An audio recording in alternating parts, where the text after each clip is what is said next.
Hello, everybody. Good to see you again. Thanks for tuning in. It's been a while, but I'm back. And today I want to talk about prayer. And specifically, and I'm going to be reading a lot of my stuff today, just so you know, but I want to talk about prayer as sensing the inner voice or the inner nudge of the Holy Spirit.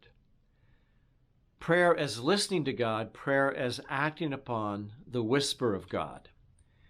And to illustrate what I'm talking about, I want to use a story out of my brother Tom's life, my older brother Tom. During the Vietnam War, he joined the Marines before he was drafted. And after he completed basic training, he was sent to Vietnam, where he joined the infantry, which meant that he was a foot soldier who, fought on foot in the jungles of South Vietnam. And Tom experienced all of the terrors and the nightmares of war.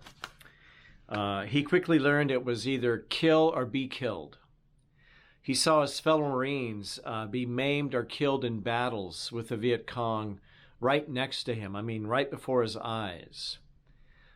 He lived like a scared dog in the jungles of South Vietnam, never knowing when the Viet Cong would appear seemingly out of nowhere and begin trying to kill them. He narrowly escaped death numerous times, but eventually he was wounded in battle with the Viet Cong. And he took on a bunch of shrapnel. He was evacuated to safety and to medical care. And it took him a while to convalesce and get over his wounds. And I'll never forget the afternoon that I was home. My mom was there. We looked out the front window and a strange car drove up. And a man got out of the car in a Marine uniform. And my mom immediately began to cry. She was convinced that she was going to learn that Tom had been killed in battle. But thankfully, he was only wounded. Now, the day that Tom was wounded in battle on the other side of the world in Boise, Idaho, two people awoke in the night with this heavy burden to pray for my brother Tom. One was Dave Friesen, who was our neighbor. He lived across the street from us. He was a school principal. And the other was my uncle, who had known Tom since he was born. And both of these stories were told in March of 2006 when I baptized Tom just a couple of weeks before he died of cancer. And Dave's wife, Dee, told her husband's story. By this time, Dave was deceased. And my cousin Judy told her father's story because by this time he was deceased as well. And so here were these two men, a neighbor and an uncle. Woken up in the night on the day that Tom was wounded to pray for him. I should say they were awoken in the night. And who woke them up? It was God. It was God, the Holy Spirit, who woke them up to pray. And I don't know how all of this works. And I just know that it does. I just know that these things happen. And so, if and when you sense the Holy Spirit telling you to pray for someone, pray.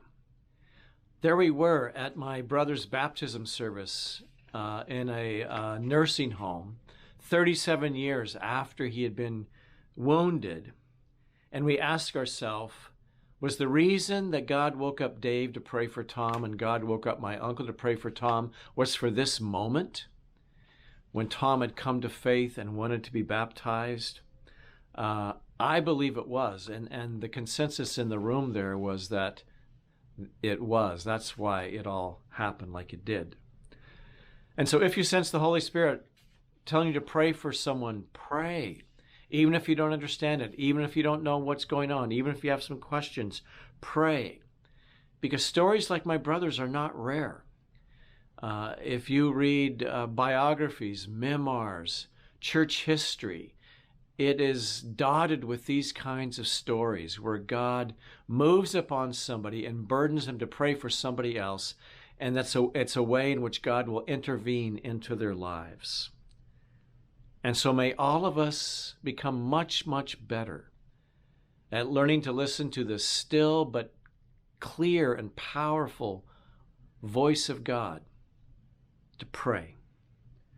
And I just want to close with what Sam Cisse told Daniel Reister in April when we visited Sierra Leone.